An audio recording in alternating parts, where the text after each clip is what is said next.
Public speaking may not be the first thing you think of when you think of strategies to grow your online business.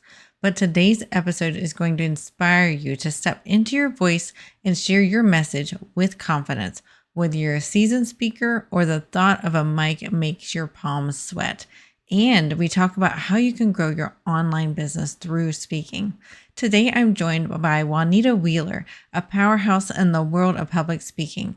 As CEO of TEDxBrisbane and founder of Full and Frank, Juanita brings deep insight into what it takes to become a compelling, confident speaker. Whether you want to land more clients, grow your authority, or build real trust with your audience, public speaking can be one of the most powerful tools in your business toolkit. And today, Juanita is here to show us how. If you've ever wondered what to say, where to start, or whether you're even good enough to speak, this episode is for you. Welcome to the E-commerce Made Easy podcast. I'm your host, Kiri Saunders. When we started this business, all I had was a couch, a laptop, and a 9-month-old. My main goal? To help others. Now, with over 20 years in the e-commerce building industry and even more than that in web development, I have seen a lot. I love breaking down the hard tech into easily understandable bits to help others be successful in their online business. Whether you're a seasoned e-commerce veteran or just starting out, you've come to the right place. So sit back, relax, and let's dive into the world of e-commerce together. Welcome back to the show. Today we have a special guest, and her name is Juanita Wheeler. She has coached over 100 TEDx speakers, in addition to CEOs, entrepreneurs, authors, researchers, and change makers to deliver presentations that are worthy of their great ideas and help businesses grow as well. So welcome to our podcast today, Juanita. I'm so glad to have you on here. Thank you so much for having me. I'm really excited to be here. So I gave a little brief introduction of who you are, but I know there's a lot more to Juanita Wheeler. So in your own words, let us know a little bit more about Juanita and how you came to, being a speaking coach, and just anything else you want to tell us about you. Well, I came to being a speaking coach because I am a screaming introvert and public speaking does not come naturally to me. It certainly didn't. And so my preferred format was in writing. I wanted to persuade people in writing all the time.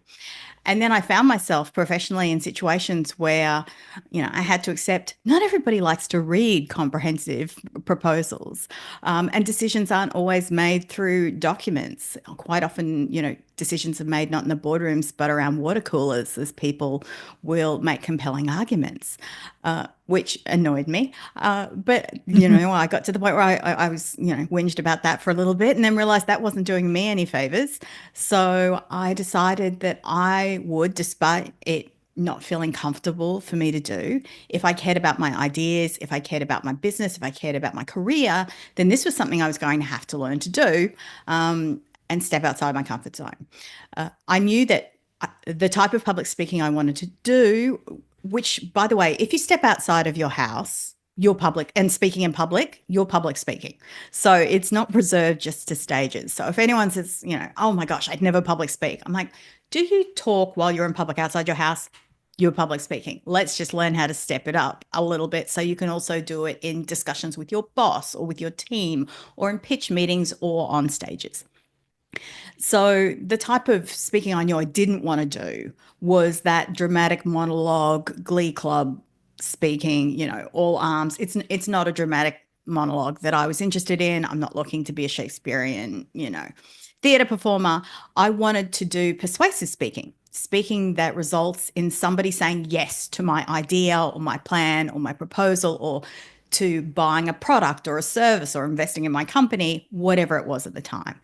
And so, being a screaming geek and nerd, I dove into all the neuroscience I could find. So I was looking into studies about neuroscience, neuroeconomics, the science of decision-making, behavioral psychology, advertising, politics, anything I could find about what makes people go from hearing a message to truly listening, taking it on board, being persuaded and saying yes.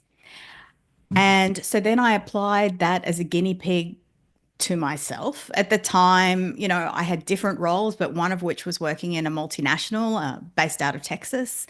And I just kept finding that, my ideas, if I wasn't prepared to stand up at meetings and champion them, then they weren't being heard.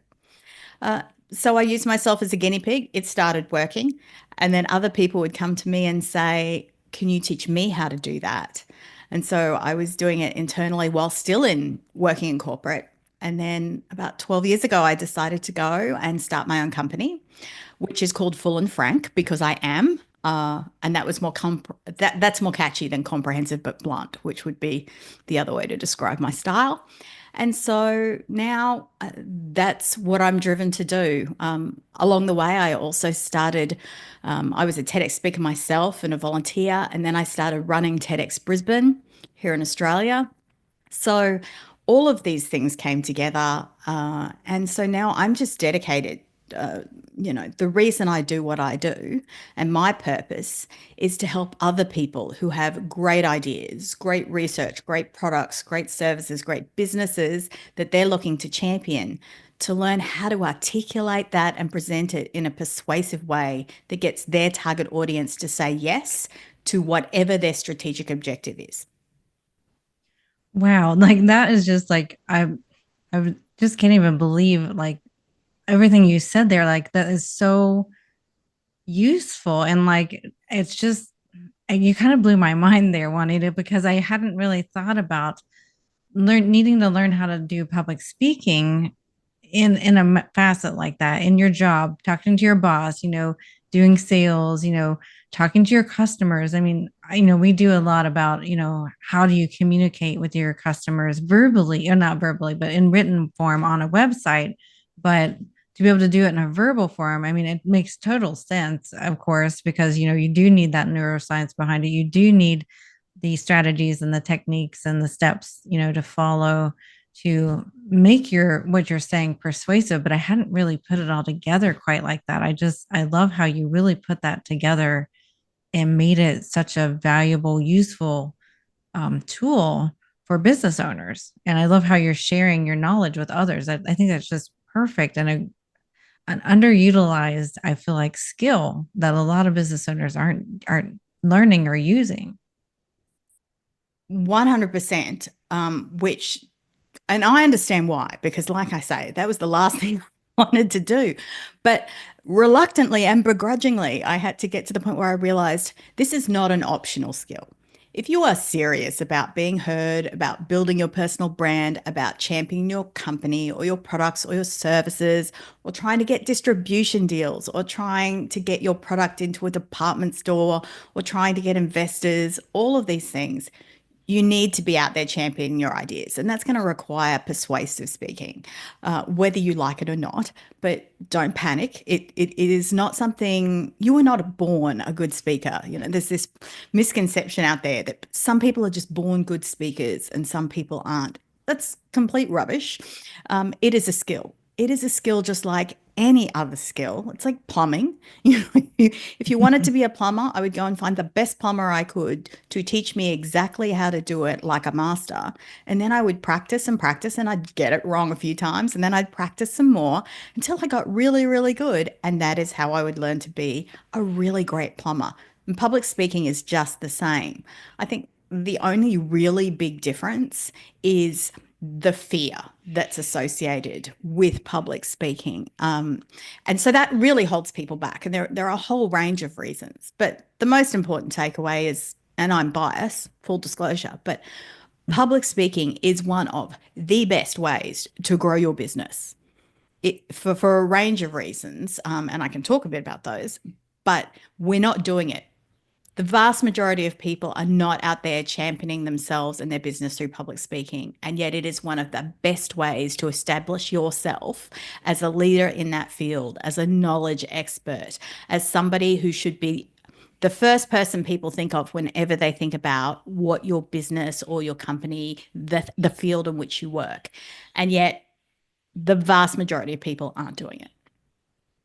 So then, playing off of that, then could you give us some examples? How can public speaking help us grow our online businesses? Because we have a lot of online business entrepreneurs that listen and traditional e-commerce listeners. So how can they use this skill and grow it? Because it's certainly not something you normally hear about. I feel like for a lot of people listening, this is going to be a new concept to them. So how do you go about doing that?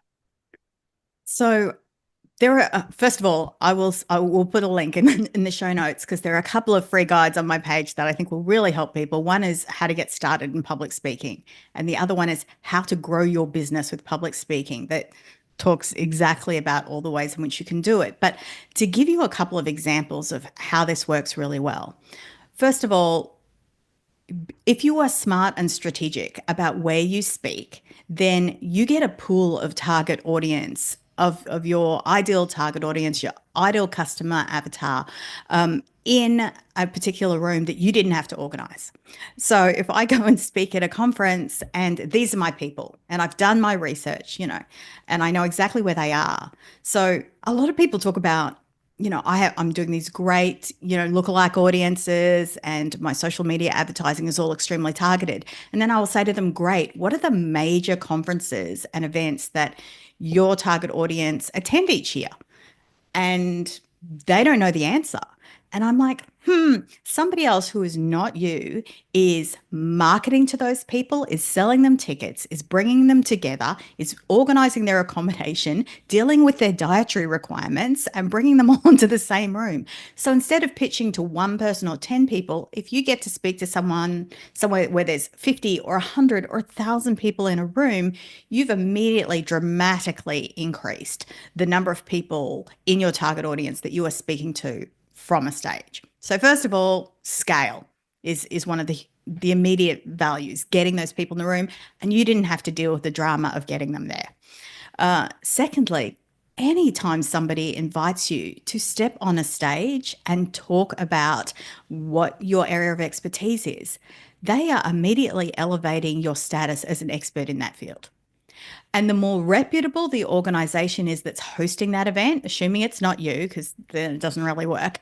But if it's, the peak industry body or somebody who is incredibly reputable, when they put you up on that stage, then everyone in the audience goes, oh, this person is incredibly credible. They absolute have expert status because they wouldn't have put him or her on that stage otherwise. And there are many, many reasons, but the other great thing is that when you get up and you get the opportunity to champion your ideas. And by the way, if you think about public speaking as selling, it's not going to work. You immediately have to reframe and think of public speaking as serving. It's a chance to serve your audience, and then they will, as they say, know, like, and trust you. Give them something of value, show them you understand them, show them your expertise, give them a taste of it. And then everyone in that room, the next time they need X, Y, Z services, the first person they're going to think of is the person who another entity had said was an expert, put up on a stage and helped them. I love that. That totally makes sense. And like as you were speaking, I realized I accidentally did this earlier this year. I actually spoke at an ad summit and it gained me so many like new newsletter subscribers and new people into my Facebook group. I was a bit blown away. I didn't really expect it. And they stayed. Like that was like the more shocking thing. I had like 50 or 80 people join my newsletter list and I kept an eye on the numbers and majority of them did not leave my newsletter, after, the event was over. And so I think those that listening, I think, think about outside the box, kind of like I accidentally did earlier this year. I spoke at an ad summit and for mine, it could be and you can talk to this too, Juanita, but for mine, it was a pre-recorded one and it was virtual. So that's kind of a bit maybe easier way because I know some people have a fear of speaking, and we'll talk about that next. But that might be a good way to get your feet wet if you're a bit afraid of doing it live. You could do a pre-recorded virtual summit like I did. What do you think about that, especially for people? I know some people get so afraid of speaking in public. I still get nervous sometimes, even though I've done that a lot for, in my career in my schooling with being an engineer. We would get up and talk a lot about our projects and stuff. So, how do you help people come over the fear of public speaking? And do you think something like I did, where it's a virtual pre-recorded, might be a good first step, or do you think they just should dive right in and just go ahead and do a live type of event? They're both really good questions. First of all, in terms of fear, I think there's something that we really need to just call out straight away. People assume that fear of public speaking is bad. Um, Fear is just completely normal. So if you're, they say glossophobia, which is the fear of public speaking. Experts say up to 75% of the population have some level of glossophobia. So, mate, you're in good company. Uh, but I think the important thing is to know fear of getting up and speaking in front of people is absolutely normal. Fear to me, what you don't want paralyzing fear. You don't want fear to the level where it incapacitates your ability to do it. That's not what we're talking about. We want to get rid of that.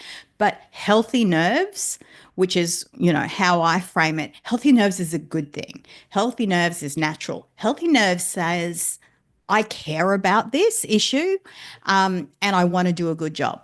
Healthy nerves says, I understand the importance of me speaking and what potentially will come of it. Healthy nerves says, I respect the audience and I want to do a good job for them.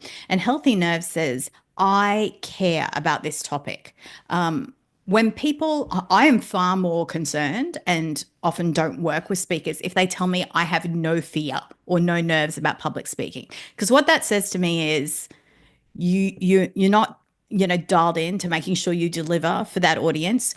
You are no longer excited about the work you do, and you are just dialing it in. The opposite of fear is complacency. So that's what I find far more worrying in potential speakers. So if you have fear, first of all, totally normal.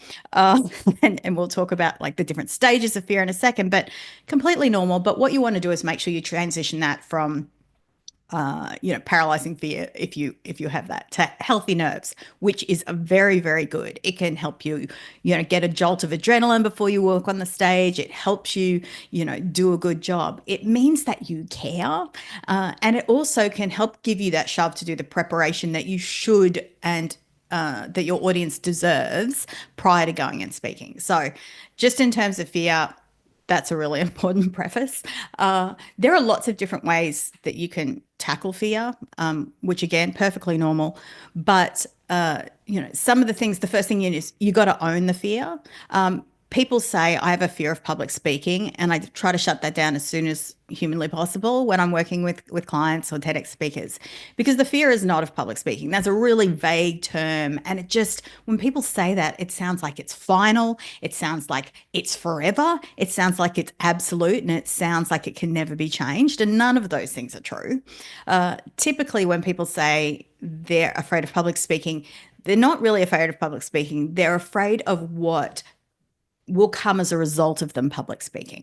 So, some really common ones, I have 10 that I most commonly see in people. I won't go through all of them, but for example, there's, imposter fear, which is I'm not good enough to be here. And that is actually not a fault of you. The actual original research, you might be really familiar with this, was done by a couple of two fabulous researchers who, these women were investigating why women more so than men who were extremely high performing didn't think they were good enough and kept downplaying their achievements. And it was called imposter phenomena, is how they labeled it. And that's really important, because the reason they chose phenomenon and not imposter syndrome is A, it's not a psychological condition. And B, the problem is not you. The problem is society. The problem is that society has put all these pressures on you since before you could talk in full sentences, saying, don't speak unless you're spoken to. Children should be seen and not heard. Don't take up space. Don't interrupt. Be smaller. Take up less space. None of these things say jump up on a stage and share your ideas. So, it's really important to own your fear, but so that's, imposter fear. You've got people who are afraid that they are going to be exposed as a fraud. People are going to find out I'm a fraud. You've got people who have credibility fear, in that they have spent 10, 20, 30 years building up this credibility in their industry, and they're worried that if they get up and make a mistake, that they're going to lose all of their credibility with one mistake. So, their fear isn't public speaking, their fear is losing their credibility. You've got people who are afraid of being judged based on a whole range of factors. They don't like how they look. They're not currently happy with their appearance. so many people. I understand. I've been there. And they're worried they're going to be judged about it, or people will be cruel. The trolls online are going to go to town. You've got people who are legitimately afraid of success, and they have success fear. Like, what if this goes really, really well and I'm just not ready for what comes next? I'm not sure I want my life to change.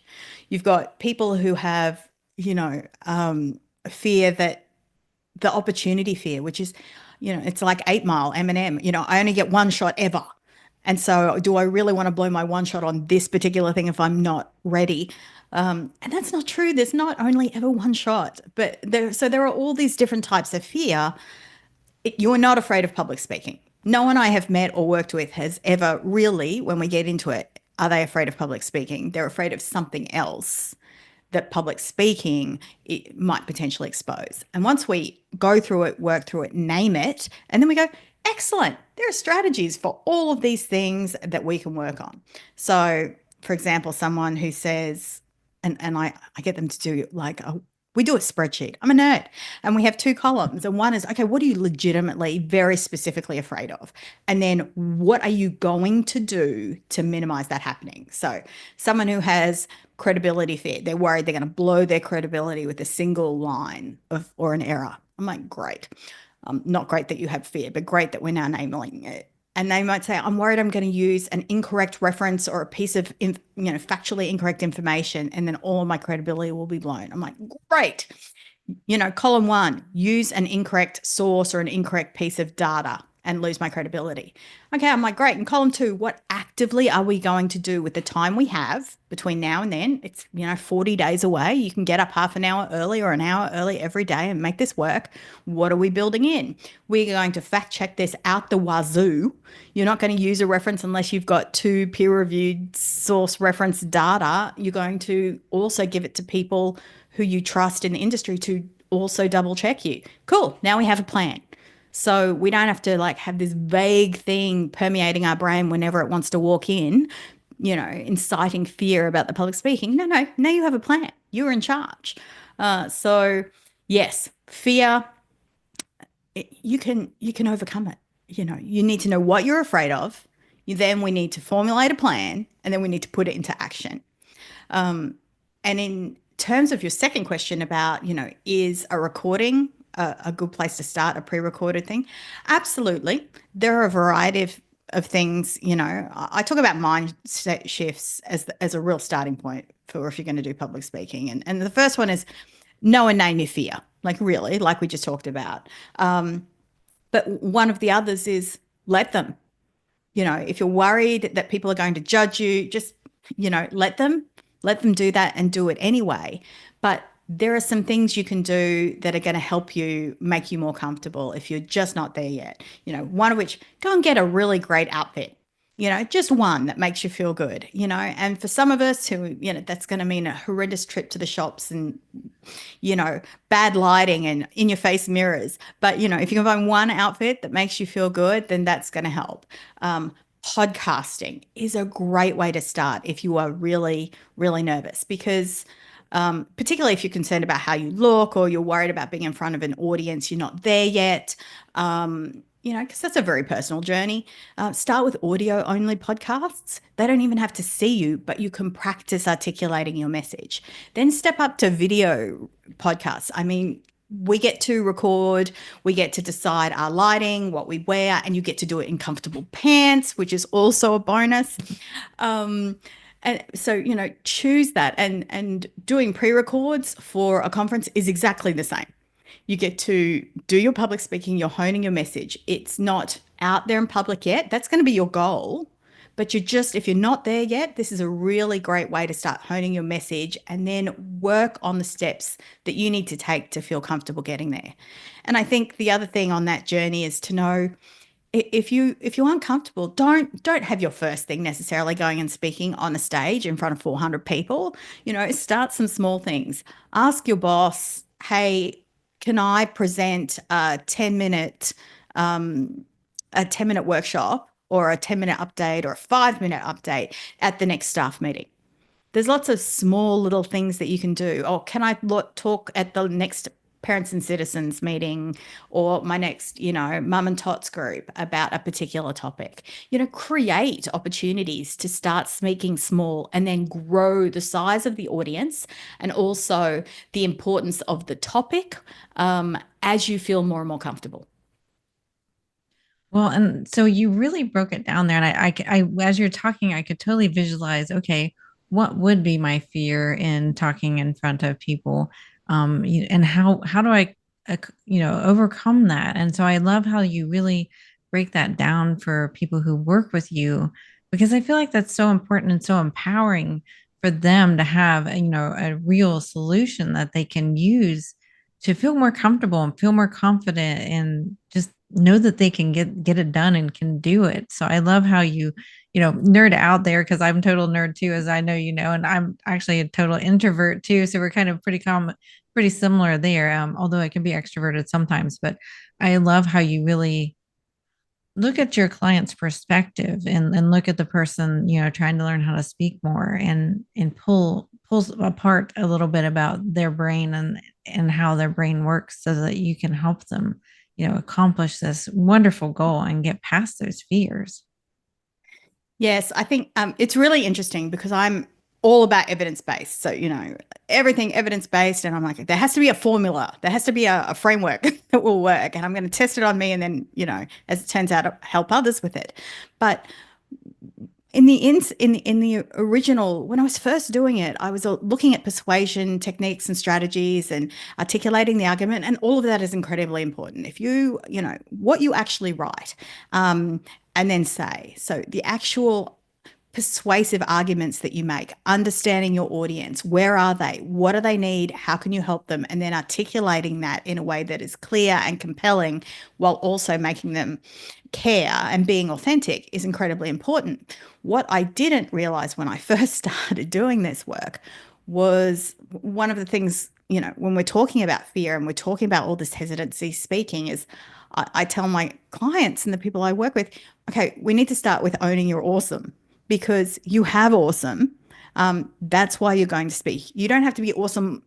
Everything doesn't have to be perfect, but here in this particular aspect of your life and the thing that you do and you do extraordinarily well, you are awesome in terms of you inspire awe. People see what you're doing and think, oh my gosh, I wish I could do that in that way. I wish I had that skill. So, in the literary sense, you inspire awe. And what shocked me was that as soon as I did this work with people, which was not how I started, it, took me years to realize, okay, this is actually really a personal and professional development has to happen first before we can get into the technicals of this is how you write a speech. That's like, 6 steps down the road. But everything gets easier. They are much better at writing speeches. They are much better at finding their voice, and they are much better at memorizing, presenting the stagecraft tools that we teach them if they can get over this very first step of owning their awesome, which is all about addressing their fears, naming it, changing their mindset, understanding that when you step on a stage or when you step up in a boardroom or when you speak to your boss, it's not actually about you. It's about the audience. What do you need them to say yes to? Get into their head. Think about, what are they thinking? What do they need to hear to be persuaded? And as soon as you start realizing that it's about serving them and helping get them to yes, you become far more confident because it's not all focus on you. And I always say, look, I apologize to the narcissists in the room who think that public speaking is all about them, but it's not. Persuasive speaking done well is all about serving your audience and getting to that yes. And that takes off a lot of pressure. But everything about public speaking becomes easier if you do that work at the beginning to really understand what is holding you back from doing it, because it is one of the hands down best ways to grow your business, build your personal brand, and champion your ideas. So, why aren't you doing it? And for far too many people, one of the fears that holds them back is fear of the haters. And I'm like, you just have to let them hate and do it anyway, because they don't get a vote. They don't get to hold you back from being the absolute best person that you can be, from growing your business as robustly, as quickly, as fabulously as you possibly can, because the haters are holding you back. Nope, they don't get a vote. It's not okay. So I love your owning your awesome. I think we need to make a quote, a social media quote out of that, Juanita. I just love that little phrase you came up with of owning your Oh, awesome. Like, that might be a book title, and I might have it on mugs. oh, that really? That's awesome. I Yes. didn't realize that. Yeah, so that's awesome. So like, and I actually use the word awesome myself, so I find it funny. So when somebody's ready to own their awesome, how about let's go there? How do they know what they should be talking about? Yes, that's a really great question. Actually, I get it a lot. I have a workshop coming up calling How to Find Your Big Idea because I get this question so much. And there are lots of different ways to do it. But typically when I sit down and talk to people, some of the first things that we'll talk about is, what do people come to you and ask you about? Whether that's your sister, your brother in law, a friend, somebody at the local school, people will be asking you about, how did you do this? Or what, and maybe it's in a professional setting, it might be in a personal setting, but people will say, oh, nothing. No one ever asked me about anything. And you actually, apply a little full and frank tough love. And we keep asking, I'm like, well, I've had a look at your stuff, and this is what I see that you are particularly good at. And this is what I've seen people ask you about on social media. Or this is what, I've seen you write papers about, or, you know, it's amazing how belittling, particularly women, are of their value and their experience. There's an amazing, first of all, the Dunning-Kruger effect. If you don't know about this, it was a really interesting study that said people who are really incompetent, they are not good at all. They think they're great. They think they are absolutely fabulous. And yet, people who are really competent and highly talented, they have a very solid understanding of exactly how much there is to know in the world, how much there is to know in their particular area of expertise. And so they think they're really ordinary. They think they're not competent. And actually, the reverse is true. If you're the person thinking, I don't know enough about this, chances are that's an indication that you're smart enough to know how big a scope that topic is. And you actually probably are almost certainly the person who should be speaking. It's the people who are like, oh my gosh, I've got this. I know everything about this topic, that are the concern. And that's Dunning-Kruger. So that's one of the things that holds people back. So naming that and knowing that is good. There's also another study that was recently done here in Australia, but it replicates studies that have been done overseas by Dr. David Riley, which you're all going to have a heart attack and die when I tell you this, but showed that when they explained to a group of people how IQs work and gave them the stratification of typically who falls into which IQ bracket, and then they actually gave each of them individually an IQ test and asked them separately, to giving them the results, what they estimated their IQ was. Shocker, men dramatically overestimate their IQ compared to their own individual IQ, actual, and women dramatically, significantly underestimated their IQ based on that. And we see this consistently throughout things. So women are far more likely to downplay that they have an idea that is worth sharing. But they do. I am yet to work with someone or have someone come through my door that we do not find, here is your idea worth spreading because you have one. I was talking to a woman a little while ago, and you will hear things like, I'm nobody, which hurts my soul every time it happens because it's not true. Or I have nothing, but I'd really like to speak. Or I think I have 27 ideas, and what is my one? That's really quite common. But there was this one woman I spoke to, and it's just stuck with me. And she was American, and she said, I didn't finish school. I don't have any qualifications. I have nothing, but I've gone out and I've started my own business where I am coaching people how to get out of financial debt and fix their finance scores. And she's like, but I just don't know. I feel like an imposter. I don't feel like I have any credibility. And then I talked to her for a while and asked her questions. And, in truth, the woman had been working. in the sector on the other side with debt collectors for 20 years. So, by the end of it, I'm like, cool. So you're telling me you have 20 years worth of experience on the dark side of debt collection. And you know all of the secrets that they don't want people to know. And so now you've come across the light side and you're helping people using all of your 20 years of knowledge, wisdom, and experience to help them get themselves out of debt. And she's like, oh, I'm like, yes.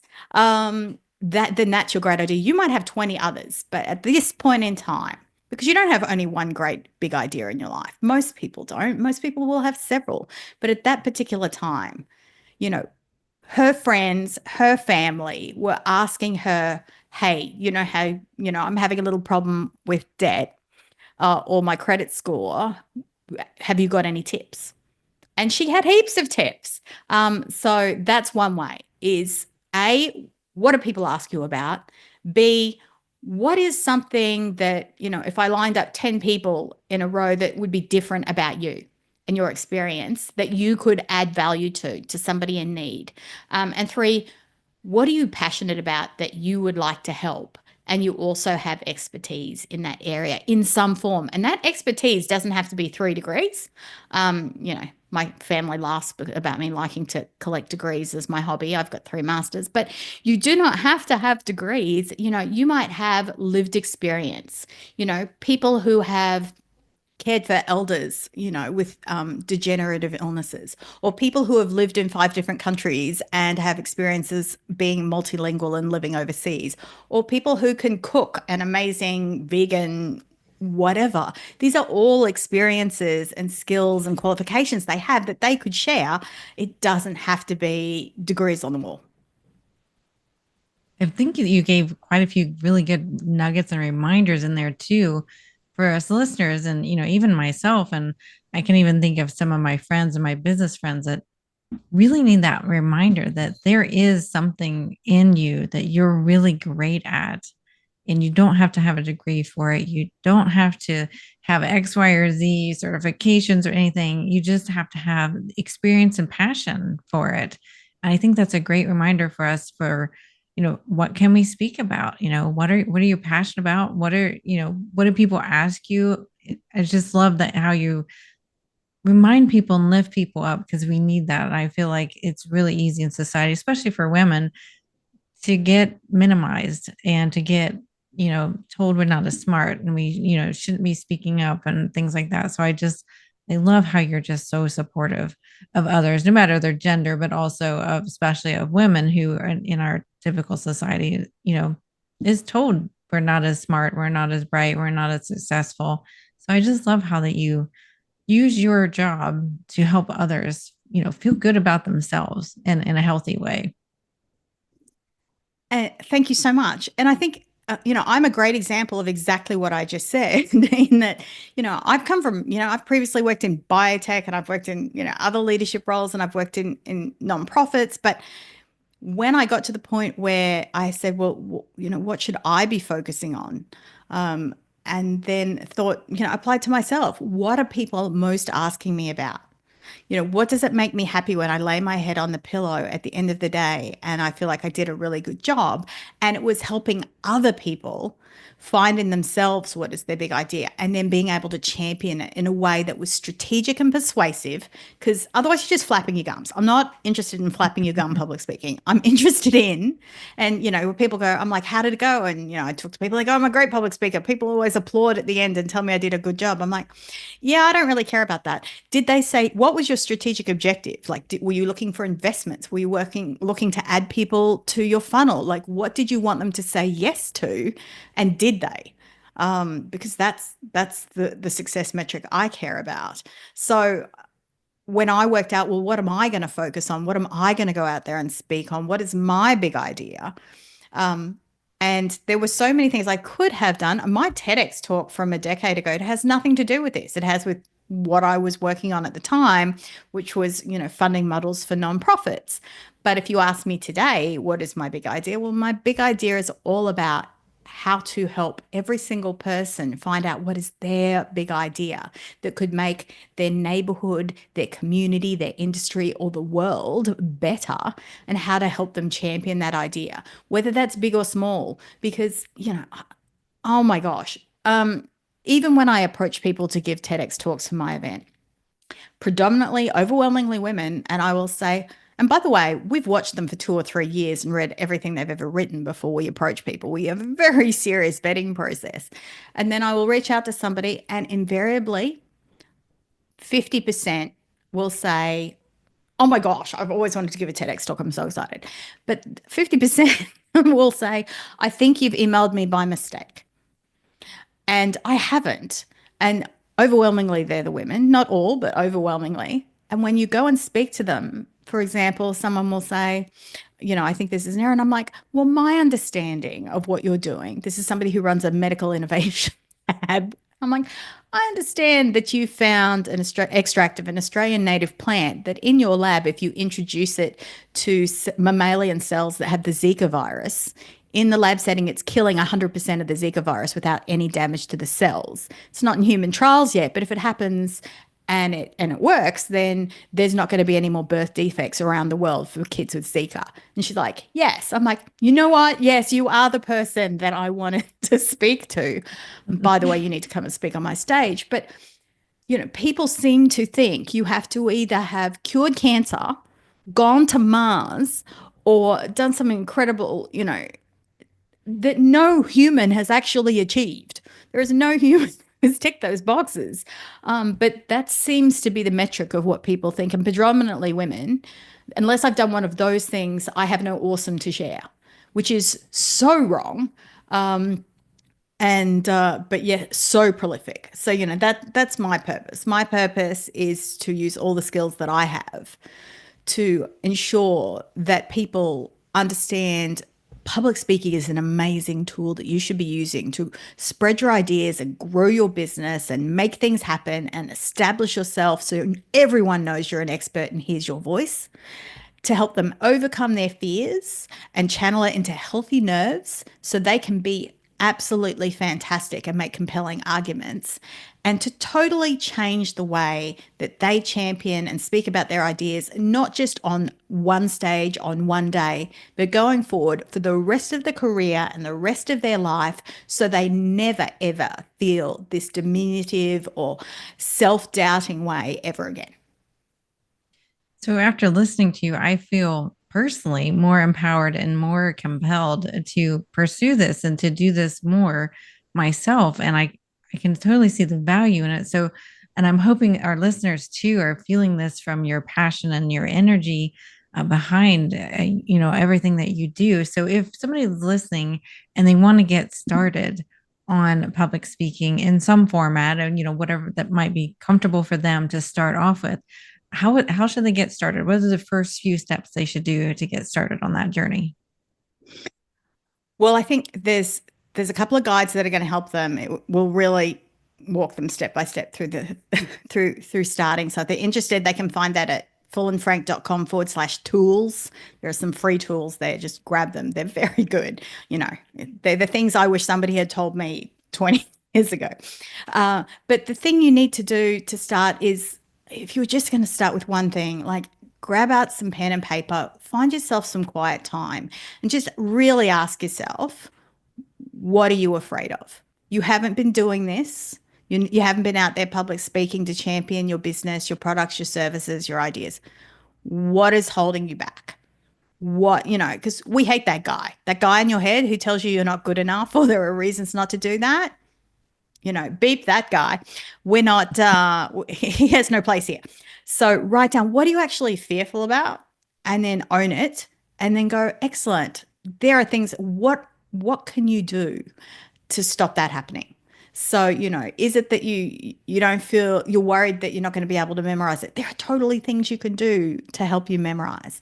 Are you afraid that you're going to be exposed as a fraud? Well, let's, talk about all the things or, you sit with yourself, like how many things what do you know that it would make a difference for somebody? And I think like, so write down what you're actually afraid of. Just naming it has incredible power because you're not afraid of public speaking. You're afraid of what that might, result in.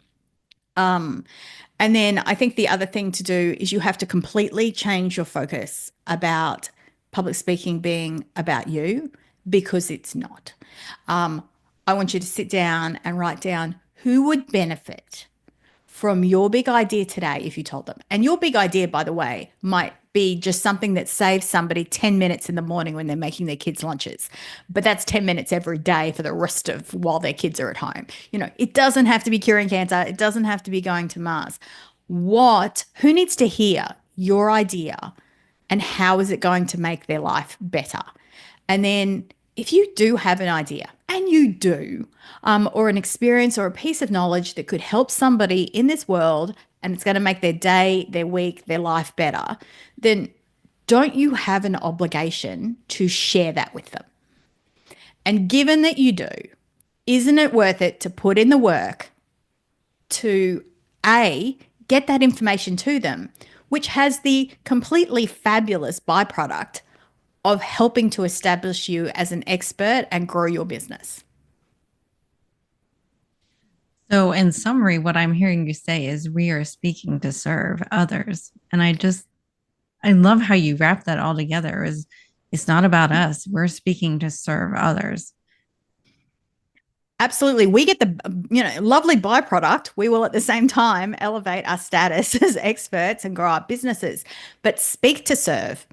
And I think, if there's one thing that I finish with every person when I do a first initial consult and we talk, and every single time it ends with, two words: just start. Just start. Put all the excuses over here. We're not listening to that guy. Before somebody can convince you in the back of your brain of all the reasons why you shouldn't do it, that guy, they don't get a vote. Just start. Start small. Start with a podcast. Start with a pre-record. Start with a team meeting, 5-minute briefing. Whatever you have to do, but start. I love that just start. That's how I got, honestly, how I got started on the podcast. We just celebrated 2 years just a few days ago.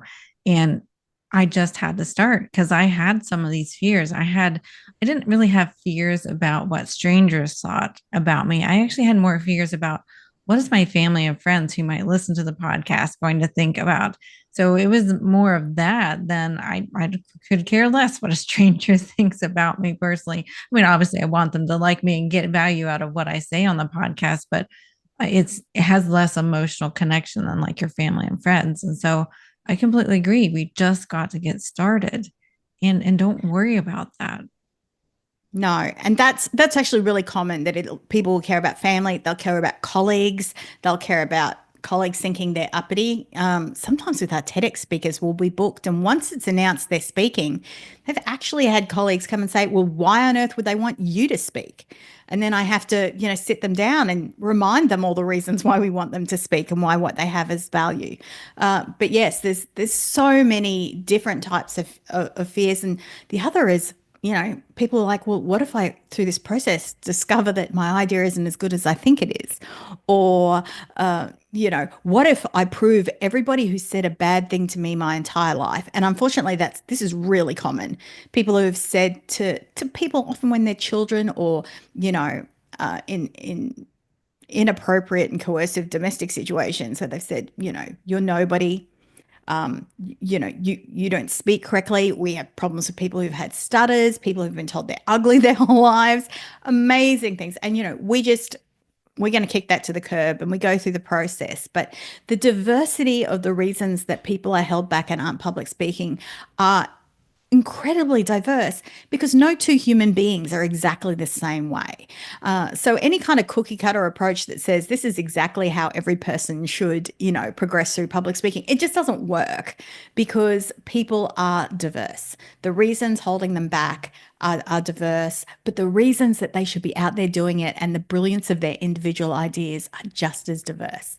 So embrace it, just start, own your awesome, and get out there and start sharing it with the people who you can serve, who will be valued by what you have to say.